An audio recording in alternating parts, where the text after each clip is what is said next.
నమస్తే. మొన్న ముఖ్యమంత్రి రేవంత్ రెడ్డి గారు రైతులకు సంబంధించిన సంక్షేమం పైన డిస్కషన్ చేద్దాం, బహిరంగ చర్చకు సిద్ధమా అంటూ సవాల్ విసరడం జరిగింది. ఆ సవాల్ని స్వీకరించినటువంటి కేటీఆర్ ఈరోజు సోమాజిగూడ ప్రెస్ క్లబ్కి వచ్చి రేవంత్ రెడ్డి భయపడి వెళ్ళిపోయిండు, రేవంత్ రెడ్డికి మేము కుర్చీ కూడా రెడీ చేసినాం, కానీ డిస్కషన్ చేసేటువంటి సత్తా కానీ సామర్థ్యం కానీ రేవంత్ రెడ్డికి లేదు అంటూ ఆయన కొన్ని ఘాటైనటువంటి కామెంట్లు చేయడం జరిగింది. నిజంగా మరి కేటీఆర్కి సవాల్కి భయపడి రేవంత్ రెడ్డి భయపడి ఢిల్లీకి వెళ్ళిండా, లేకపోయినట్టు నిజంగా రైతు సంక్షేమంలో కాంగ్రెస్ పార్టీ విఫలమైపోయింది? వీటన్నిటి పట్ల మాట్లాడేటువంటి ప్రయత్నం చేద్దాం. మనతో పాటు Aryavysya corporation chairman, Congress party అధికార ప్రతినిధి కల్వ సుజాత గారు. అక్క, ముందుగా మీకు నమస్తే. నమస్తే అమ్మా. రేవంత్ రెడ్డి గారికి కాసేపటి క్రితమే సోమాజిగూడ ప్రెస్ క్లబ్ లో కేటీఆర్ కుర్చేసి దానిపైన టవాల్ వేసి పేరు రాసి పెట్టిన రేవంత్ అన్న పక్కన కూర్చోవాలని చెప్పి ఒక కుర్చీ వేసుకొని తను కూడా కూర్చున్నాడు. భయపడి వెళ్ళిపోయాడు ముఖ్యమంత్రి రేవంత్ రెడ్డి. భయపడే రైతుల కోసం ఏం చేయలేదు కాంగ్రెస్ పార్టీ అనేది ఆయన రైతులకు బేడీ లేచి పారిపోయిండు రేవంత్ రెడ్డి. మీలాగా ఫామ్ హౌస్ లకు పారిపోయిండు అంటే అట్లా రేవంత్ రెడ్డి ఢిల్లీకి పారిపోయిండు. వీళ్ళ కోసం ముఖ్యమంత్రి గారు వాళ్ళ నాయనలాగా ఫామ్ హౌస్ లో వండుకునింటేనేమో మస్తు పుర్సత్ ఉంటుండే, మస్తు టైం ఉంటుండే. మా రేవంత్ రెడ్డికి 16 గంటల పని అయినా కూడా సరిపోతలేదు, దినంలో 24 గంటలు సరిపోతలేదు పని చేయడానికి. నిద్ర తప్పించి మిగతా సమయం అంతా ప్రజల కోసమే ఇస్తున్నాడు, పని కోసమే ఇస్తున్నాడు, సంక్షేమం కోసమే ఆలోచన చేస్తున్నాడు, అవసరం కోసం ఢిల్లీకి పోతున్నాడు. ఆల్రెడీ ఫిక్స్ అయినటువంటి ప్రోగ్రామ్ చూసుకొని మెల్లగా 72 గంటలు అనే మాట్లాడి ఆయనకే ఎట్లా తెలుసు మొన్ననే అప్పుడే ఢిల్లీకి ఉరికిపోతాడా అని అన్నాడు. అంటే ముందే తెలుసా నీకు ఢిల్లీకి పోయే కార్యక్రమం, అందుకనే 72 గంటలు టైం ఇచ్చారు. అవన్నీ కాదు, 72 గంటలు ఎందుకు? రేవంత్ రెడ్డి గారు డైరెక్ట్ సవాల్ ఇసిరి, మేము సవాల్ ఇసిరినాం, నువ్వు మాకు సవాల్ ఇసిరలేదు, మేము నీకు సవాల్ ఇసిరినాము, రా అసెంబ్లీకి రా, చర్చలు చేద్దాము అన్నాం. స్పెషల్ సెషన్ తీసుకోండి, స్పీకర్ గారికి లేఖ రాయండి, నేను సిద్ధంగా ఉన్నా, కూర్చొని చర్చలు చేద్దాం, మీరు రాసిన బుక్కులు పట్టుకురండి, మీరు చేసిన అభివృద్ధి తీసుకురండి, మీరు తెలంగాణకు 10 ఏళ్ళు ఏం చేసినో తీసుకురండి, కూర్చొని మాట్లాడదామని గత 20 రోజుల నుంచి పదే మా ముఖ్యమంత్రి గారు, మా నాయకులు అందరు చెప్తున్నారు. నీకు దమ్ము ధైర్యం చేతగాక రా ప్రెస్ క్లబ్కి రా ఆ 7 ప్లేస్ నువ్వు చెప్తావా? మమ్మల్ని చెప్పమంటే ప్లేస్ మేము చెప్పేసినాం ఆల్రెడీ, అసెంబ్లీకి రా అని చెప్పినా, మళ్ళా కొత్తగా నువ్వు చెప్పిన ప్లేస్కి ఆయన రావడం ఎందుకు? అయినా నీకు ముఖ్యమంత్రి వచ్చేంత స్థాయి అవసరం లేదు నాయన. ఆడ మా నాయకులు చాలా మంది ఉన్నారు. ఇప్పుడు సిఎల్పిలో కూర్చుండ్రు కదా, మరి అడిగి పోనుంటివి ఆన్సర్ ఇస్తుండ్రు, ఆడనే ఇస్తుండ్రి. నువ్వు గడికి ప్రెస్ క్లబ్ లో కూర్చొని రా అని అంటే ప్రభుత్వమా లేకపోతే మజాకా ఆటనా? ఏడబడితే ఆడ కూర్చొని చర్చలు చేయడం, దానికి ఒకటి లెక్క పత్రం ఉండదా? చర్చలు అంటే ఏంది? అది చర్చలు అంటే కాదు, మీ మంత్రులు ఎవరు వచ్చినా కానీ సిద్ధమే, ముఖ్యమంత్రి పని ఉన్నది కాబట్టి ఆయనే అడిగిండు కదా. మరి సిఎల్పీలు ఉన్నారు కదా, అడిగి బొమ్మని ఇప్పటికీ కూడా రెడీగా ఉండరు కదా. మా వాళ్ళు అందరు గంటలు కూర్చున్నారు పొద్దున్న నుంచి. మేము చెప్తాము ఆల్రెడీ కూర్చున్నామో, నీకు దమ్ముంటే నువ్వే వస్తుంటివి కదా. నిజంగానే మమ్మల్ని ఎదుర్కోవాలి, నిజంగానే దాని మీద మాట్లాడాలంటే ప్రెస్ క్లబ్ ఎందుకు రానుంటే నువ్వే పెట్టుకున్నావు అది మీటింగ్. మేము ఆడబెట్టలే, మేము అడిగినాం మా ప్రెస్ క్లబ్ లో పెట్టమా, నువ్వు పెట్టుకున్నావాడా? సిఎల్పి ఉంది కదా, ఆడెందుకు పెట్టుకోలేవు? పోనీ నీకు అసెంబ్లీకి మీ అయ్యా టైం తీసుకోడు, నీకు రానికి టైం లేదు అనుకుందాం ఒకందుకు.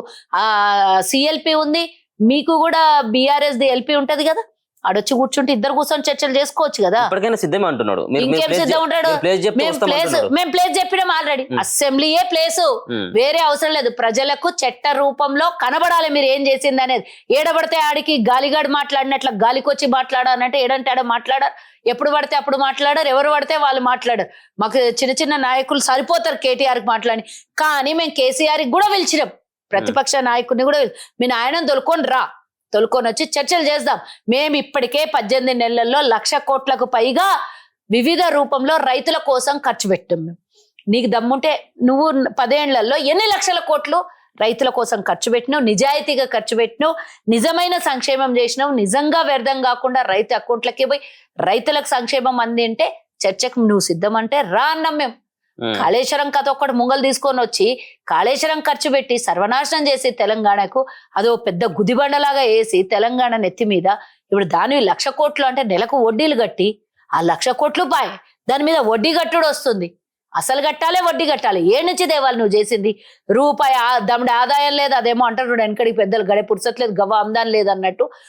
దానికి 3 ఏళ్ళు పట్టే కట్టనికి 3 ఏళ్లలో కూలిపాయి. 1,00,000 కోట్లు మన డబ్బు బాయ్. ఆడదేం పోయింది?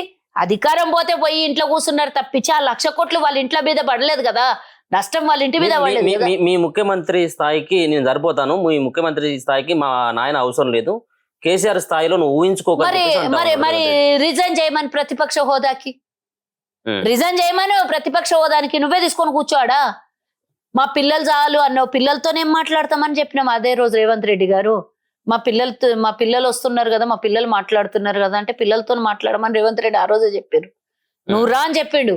ప్రతిపక్ష హోదా తీసుకొని కూర్చున్నాడు. బరాబర్ రావాలే, మాట్లాడాలి. ఎందుకు తీసుకున్నావు హోదా? నీకు అవసరమే లేదన్నప్పుడు రేవంత్ రెడ్డి ముఖ్యమంత్రి అని ప్రమాణ స్వీకారం రోజే తెలుసు కదా.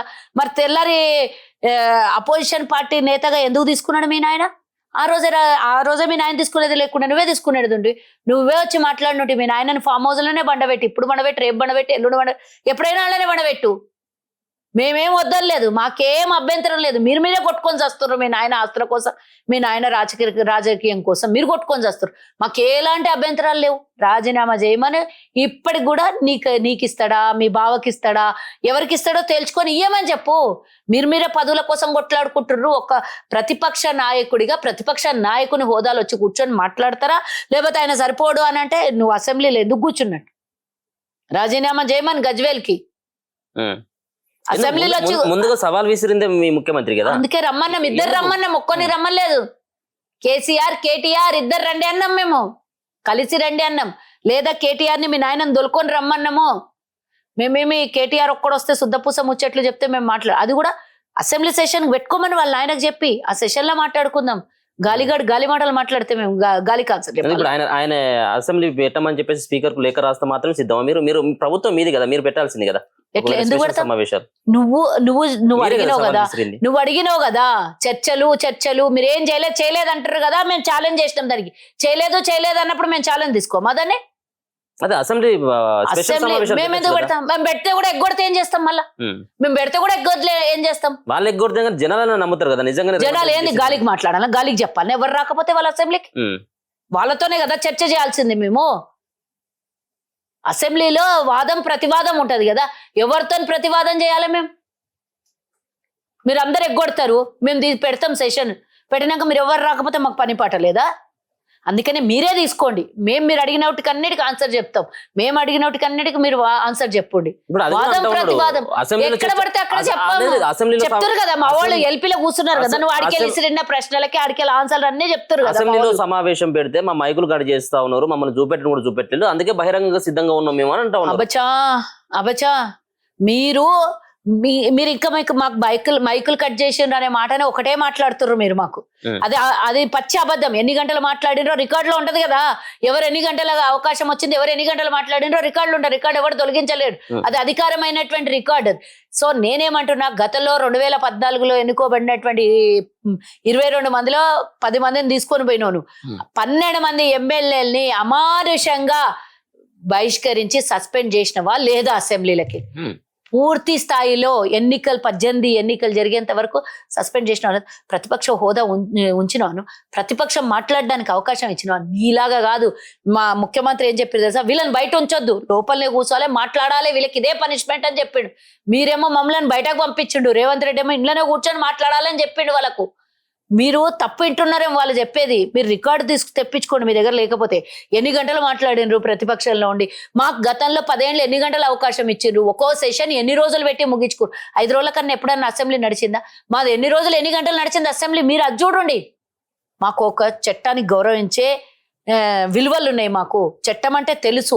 చట్టాన్ని రూపొందించిందే మా హయాంలో, కాబట్టి దానికి మేము విలువనిస్తాం. వీళ్ళు గాలికి వచ్చిపోయేటోళ్ళు గాలి వేషాలు వేస్తారు. 18 ఏళ్ల కాలంలో రేవంత్ రెడ్డిని గ్రామాలలో పొలుపోలు తిడుతా ఉన్నారు.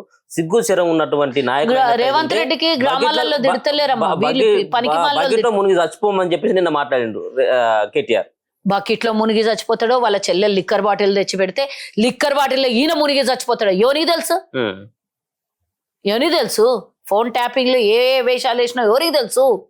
నేను ఇవన్నీ మాట్లాడదు, అక్కడుగుంటుంది. నేను మాట్లాడితే గలీజ్గా ఉంటుంది. ఆ వెధవ చేసినటువంటి వెధవ చేష్టలు ఎవరెవరు ఆడోళ్ళందరికీ, కుటుంబం అందరికీ, ఫ్యామిలీస్ అందరికి గుండె ఇట్లా గుబులు కొట్టుకున్నది ఆ ఫోన్ ట్యాపింగ్ విషయాలు ఇన్ని బయటపడిన తర్వాత. ఎవరి ఫ్యామిలీలో వీడు ఏమేమి విన్నాడో, ఎవరి ఫ్యామిలీలో ఎంటర్ అయ్యిండో అని అందరికీ కడుపులో మంటలో దొరికితే కొడుకేడనేసి మెత్తగా దన్నదాం అన్నట్లు ఉన్నది వాళ్ళకి ఇప్పుడు అందరికి, ఫోన్ ట్యాపింగ్ అయిన వాళ్ళందరికీ. కానీ ఏదో పోనీ మర్యాద కొద్దీ వదిలేస్తున్నారు ఇండి. కానీ లేకపోతే చెప్పుకోక కొంతమంది లోపల చచ్చిపోయారు. మీలాంటి వాళ్ళు చాలా మాట్లాడిండ్రు. చాలా మంది ఉన్నారు దీంట్లో. ఆడవాళ్ళు ఉన్నారు, భార్య భర్తలు ఉన్నారు, హీరోయిన్లు ఉన్నారు, హీరోలు ఉన్నారు, అన్నటువంటి విషయాన్ని మీరు చాలా సందర్భంలో ప్రస్తావించడం జరిగింది. కానీ తీరా చూస్తే దాంట్లో మెయిన్ గా సిట్ చెప్పింది సిట్ ఎక్కడ చెప్పింది? సిట్ ఎక్కడ చెప్పింది? హీరోయిన్లు ఉన్నారని చెప్పింది చెప్పింది కదా, అందరు చెప్పిన బయటకు వచ్చిన అవే వచ్చినాయి కదా. సిట్టు చెప్పలేదు. సిట్టు హీరోయిన్లు చెప్తారు, అన్ని చెప్తారు, వాళ్ళే చెప్తారు. అటు నుంచి వచ్చినటువంటి సమాచారమే, బయటకు మీరు వచ్చిన చెప్పమని చెప్తారా? సమాచారం మేము ఎందుకు చెప్పమని సిట్ చెప్తాం. ఇంకా చెప్పలేదు. అట్లాంటిది చెప్పాలంటే మేమే మా ముఖ్యమంత్రి అయినా 24 గంటల లోపల దొబ్బేండి అంటుంటే మేము సిట్ ఇంకా బయటికి. చెప్పలేదు. హీరోయిన్లు ఉన్నారు. మీరు ఎట్లా డిక్లేర్ చేస్తారు? మీరు ఎట్లా డిక్లేర్ చేస్తారు? వాళ్ళు లేనప్పుడు కవితకైతే మేము చెప్పలేదు కదా, కవితనే చెప్పింది. కవిత అని చెప్పింది. కవిత ఆల్రెడీ హీరోయిన్ కాదు, నా ఫోన్ ట్యాపింగ్ అయిందని ఆమెనే చెప్పింది కదా ఇంటర్వ్యూలా. సిట్టు చెప్పింది, అది కూడా సిట్టు కూడా చెప్పింది. కవిత యొక్క పిఏ వాళ్ళది. మరి అయిపోయి ఎంతో మందిని పిలిచిరు కదా విచారణలో తెలుసుకుని, అందరు నీకు చెప్తారా? హీరోయిన్లు అందరూ నాకు ఫోన్ కాల్ వచ్చింది అని బయటికి వచ్చిన సమాచారం అది. మీరే బట్ట కలిసి మీరే ఇస్తా మేము వేస్తే మరి ఎందుకు బయటకు వచ్చి అంటలేడు? ఎందుకు బయటకు వచ్చి అంటలేడు? నా మీద అన్ని ఆరోపణలే, నేను మా చెల్లెలు ఫోన్ ట్యాపింగ్ చేయలే, మా బావ ఫోన్ ట్యాపింగ్ చేయలే, స్వయాన నేను కట్టుకొని మూడు వేసినటువంటి నా భార్య ఫోన్ కూడా నేను ట్యాపింగ్ చేయలేదని ఎందుకో చెప్తలేడు. అవన్నీ సమాచారాలు బయటకు వచ్చినాయి కదా, ఎంతో మందికి విచారణకు మరి తెలిసింది కదా, బయటకు వచ్చింది. అందరు చెప్పారు కదా ఆ రోజు విచారణలో, అంటే వీళ్ళకి అందరికి కాల్స్ వచ్చినాయి అంట కదా, తేలిందంట కదా. వాళ్ళ భార్య ఫోన్ కేటీఆర్ ట్యాప్ చేయాల్సిన అవసరం ఏముంది? అదే నన్ను అడిగితే నేనేం చెప్తా? నాకేం వాన్ సంసారం గురించి నాకేం తెలుసు? నన్ను అడిగితే వాళ్ళ భార్య ఫోన్ ఎందుకు? ఆల్రెడీ వచ్చింది కదా. ఎవరు చెప్పారు మీకు? ఆల్రెడీ అన్ని చోట్ల వచ్చిన ప్రచారమే ఇది. ప్రచారమే, వాస్తవం ప్రచారం అనండి. ఇప్పుడు కవిత ప్రచారం చెప్పిందా, వాస్తవాలు చెప్పింది? మరి అంతే. ఇక అన్నం ఉడికిందా అని గింజ గింజ బిస్కి చూస్తావు. సొంత చెల్లెల్ని నమ్మనటువంటి విధవ, పెళ్ళాన్ని నమ్మనటువంటి విధవ, భావాన్ని నమ్మనటువంటి విధవ, సిగ్గుపోయింది అందరికి చెప్పుకుంటే. అప్పుడు అందుకని ఎవరు నమ్ముతలేడు కేటీఆర్ మీద. జోకులు, కామెడీలు, సోషల్ మీడియాలో వైరల్ అవుతున్న, ట్రోల్ అవుతున్నటువంటి వీడియోలు చూస్తుంటే సిగ్గుతో తల వంచుకోవాలనిపిస్తుంది, తూ అని ఉంచాల్సి అనిపిస్తుంది. బయటకు వస్తే ఎవడన్నా ఉంచుతాడేమో అనిపిస్తుంది సెక్యూరిటీ లేకుంటే గిట. ఎవనో నువ్వేమేం చేసినవరా, ఎవనోని కొంపలు ఆర్చినవరా, ఎవనోని సంసారాలు ఆర్చినవరా నువ్వు అని అందరు తూ అని ఉమ్ముస్తారేమో అని గది టాపిక్ మెల్లగా డైవర్షన్ చేయడానికి లొలి చెప్తున్నాడు. నీకు దమ్ముంటే ఇప్పటికి కూడా మేము రెడీగా ఉన్నాం. మా రేవంత్ రెడ్డి గారు రేపు ఢిల్లీకి వెళ్ళి వస్తాడు. మేము ఆల్రెడీ రేపు మళ్ళీ ఇంకో పవర్ పాయింట్ ప్రెజెంటేషన్ ఉన్నది మాది. అన్ని విను, నువ్వు ఇని క్షుణ్ణంగా అవన్నీ రాసుకొని రా. ఇప్పటికి కూడా సమయం ఆసన్నం కాలేదు, నువ్వు రా, మేము సిద్ధంగా ఉన్నాం. అసెంబ్లీలో మాత్రమే చర్చలకు మేము సిద్ధమని డే 1 నుంచి అడిగినాం. నువ్వు ఏడో ఆడ ఈడ పెడతా అంటే రావడానికి నా పని పాట ఎవ్వరికేం లేదనుకోకు. అది కూడా నువ్వు మీ నాయన ఇద్దరు కలిసి రా, లేదా మీ నాయనకి ప్రతిపక్ష హోదా నుంచి రాజీనామా చేసి నువ్వు ఆ హోదా తీసుకుంటావా, మీ బావ తీసుకుంటారా, ఎవరు తీసుకుంటారో ఆ హోదాలో వచ్చి కూర్చొని మాకు సవాల్ ఇస్తారని we are ready to answer. So ఒక పక్కన ఆంధ్రాకి నీళ్లు తరలిస్తాను రేవంత్ రెడ్డి వాళ్ళ గురువుకి, ఆడ రాసిచ్చి సంసారి లాగా మాట్లాడతాడు పెద్ద దొంగ. జగన్మోహన్ రెడ్డికి తీసుకొని పోయి 950 TMCలో రావాల్సినటువంటి నీటిని తీసుకొని పోయి ఆంధ్రాకు అంటగట్టి మాకేం లేకుండా చేసినోడిని వాణ్ణి తన్నాల పట్టుకొని ఫస్ట్ ఆఫ్ ఆల్ ఎన్ని రోజులైంది ఆ ఇష్యూ నడుస్తా ఉండి, ఇప్పుడు కాదు కదా. ఈ మూటలు కూడా బాగానే మోసుకుపోతా అన్నాడు కదా రేవంత్ రెడ్డి, అలా చెప్తా ఉన్నాడు. మరి కేటీఆర్ అయితే బస్తాలు మోసుకొని పోయిండు, ఇలా ఛాలెంజ్ కి భయపడి ఇక్కడ ఉన్నటువంటి మూటలు మోసుకుపోవడానికి మాత్రమే ఆయన ముఖ్యమంత్రి అంటారు. మిగిల్చిండు చాలా తెలంగాణలో, ఆ మూటలన్నీ సదురుకొని పోతుండు రేవంత్ రెడ్డి. మూటలు మస్తు మిగిల్చిపోయిండు కదా. తెలంగాణలో అప్పు లేదు, ఆమ్దానినే ఉన్నది, లాభాలతో ఉన్నది, ధనికంగా ఉన్నది. ఎన్ని తీసుకుపోయినా కూడా కుండలకెళ్ళి నీళ్ళు తీసినా కొద్ది ఉర్తనే ఉంటాయి అన్నట్టు కప్చిప్కా రేవంత్ రెడ్డి మోసుకొని పోతున్నాడు. ఇంత పెద్ద ఖజానా ఉన్నది ఇక్కడ తెలంగాణ పైసల మూట. కాబట్టి రేవంత్ రెడ్డి ఎత్తుకొని పేసీఎం అంటే పైసలు ఇచ్చిన తర్వాత కొనుక్కున్నటువంటి సీఎం ఈయన ఢిల్లీ నుంచి కొనుక్కొచ్చుకున్నటువంటి మూటలు బీజేపీకి వాళ్ళ అమ్ముడు పోయినరు గతల్లా. కాబట్టి వాళ్ళకున్న ఆలోచనలే యూతలకు ఉంటాయి అన్ని అనుకునేటోళ్ళు వాళ్ళు. పేటీఎం కేసీఆర్ 30% కేసీఆర్ అన్ని ప్రజలు చూసిండ్రు. 2023లో అన్ని లెక్క చెప్పిర్రు నీకు సమాధానం. నీకు పని పాట లేదు, గివి తప్ప ఏం మాట్లాడగలుగుతావు నువ్వు చెప్పు? గివి తప్ప ఏం మాట్లాడగలుగుతావు? ఇంకే సంక్షేమం గురించి అసెంబ్లీలో మాట్లాడదామంటే జార విడుచుకొని ఆడికి రా అంటాడు చర్చకు. ఇక్కడ ఎవడన్నా 3-4 గంటలు కూర్చొని ప్రెస్ క్లబ్ లో కూర్చొని చర్చలు చేస్తారు ఎవడన్నా? చెప్పు నాకు, నువ్వు చెప్పు. అదొక పద్ధతేనా? రా అని చెప్పిన మేము మీకు సవాల్ ఇస్తే నువ్వు మాకు సవాల్ రివర్స్ ఇస్తుడే. అడిగి రాని శాతగాక ఈడేదో సవాల్ మీరు చెప్పొచ్చు కదా, కనీసం మరి ఇప్పటిదాకా అందరు 10 మంది దగ్గర తీసుకొని రాలేవేమో. 10 మంది కూర్చొని CLPలో కూర్చొని ప్రతి ఒక్కడు ఆన్సర్ ఇస్తున్నారు. మా వాళ్ళు నాయకులు అందరు కూర్చొన్నారు. మరి అదే ఆన్సర్ ఇక్కడ వచ్చి అదే చెప్తున్నారు, రా దమ్ముంటే అసెంబ్లీ పెట్టు అనే చెప్తున్నాం. మేము చెప్పి మా నోరు అరిగిపోతున్నది. ఇంతకు మించి మేము చెప్పదలుచుకున్నాం. ఇప్పుడు రానున్నటువంటి ఎన్నికలలో కాంగ్రెస్ పార్టీకి 100 సీట్లు వస్తాయని చెప్పేసి బరాబర్ 100 మీ 100 వస్తాయని చెప్పేసి అంటా ఉన్నాడు. మన బొంద వాడు కూడా 100 అన్నాడు. 29-39 వచ్చినాయి. అవును, గతంలో 100 వస్తాయి అన్నాడు. అది అందరికి అనుకుంటున్నాడు. అందరికి అనుకుంటున్నాడు దేశ రాజకీయాలకు పోతా ప్రధానమంత్రి 196 విర్రవీగి ఇప్పుడు కనీసం 0 ఇట్లా గుండు 0 అది వచ్చింది పార్లమెంట్ లో. దాని తర్వాత ఎమ్మెల్సీకి అభ్యర్థులు కరువైపోయినారు. ఇప్పుడు లోకల్ బాడీలో దిక్కు దివాణా లేకుండా పోతున్నారు.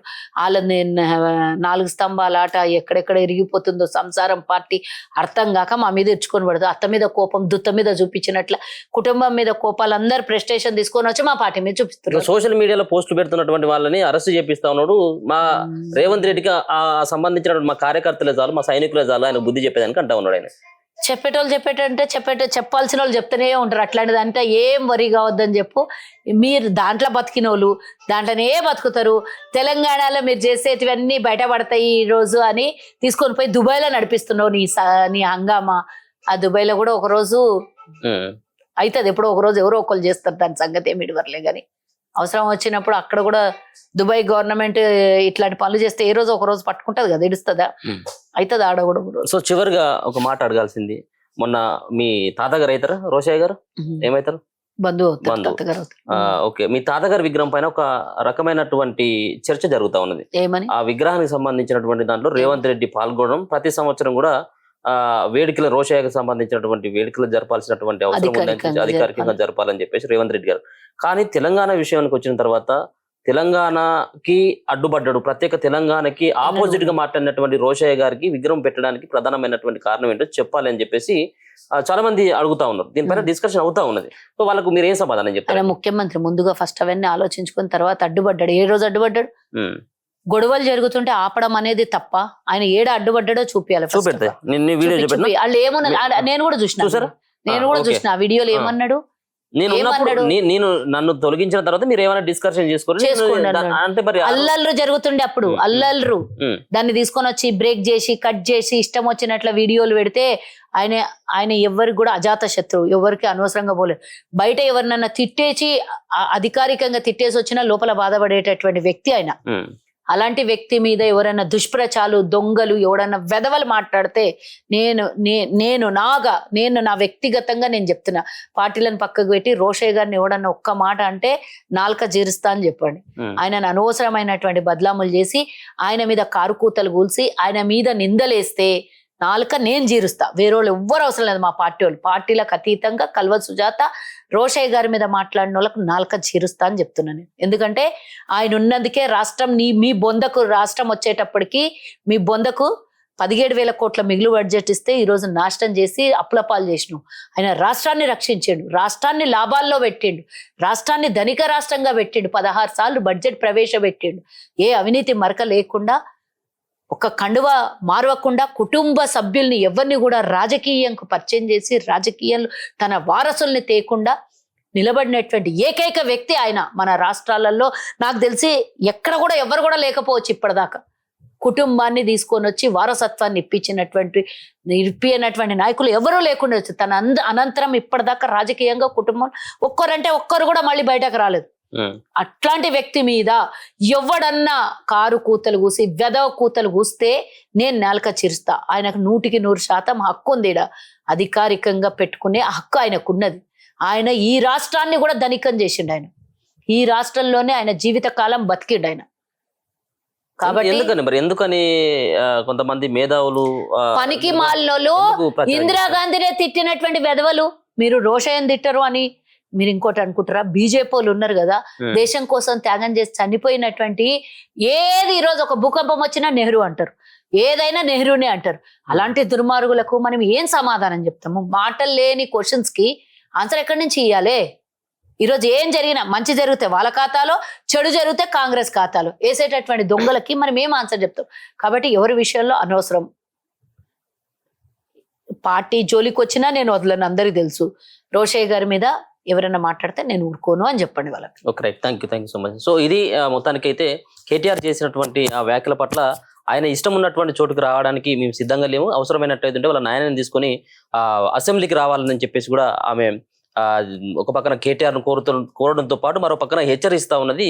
అనవసరమైనటువంటి మాటలు మాట్లాడినట్టయితే ఖచ్చితంగా బుద్ధి చెప్తామన్నటువంటి మాటతో పాటు వాళ్ళకి సంబంధించినటువంటి బంధువు అయినటువంటి రోషయ్య విగ్రహం పైన దుష్ప్రచారం కనుక చేసినట్టయితే నాలుకలు చీరేస్తామన్నటువంటి గట్టి వార్నింగ్ సైతం కూడా కల్వ సుజాత గారు అయితే ఇస్తా ఉన్నాం. చూస్తూనే ఉండండి మన తెలుగు.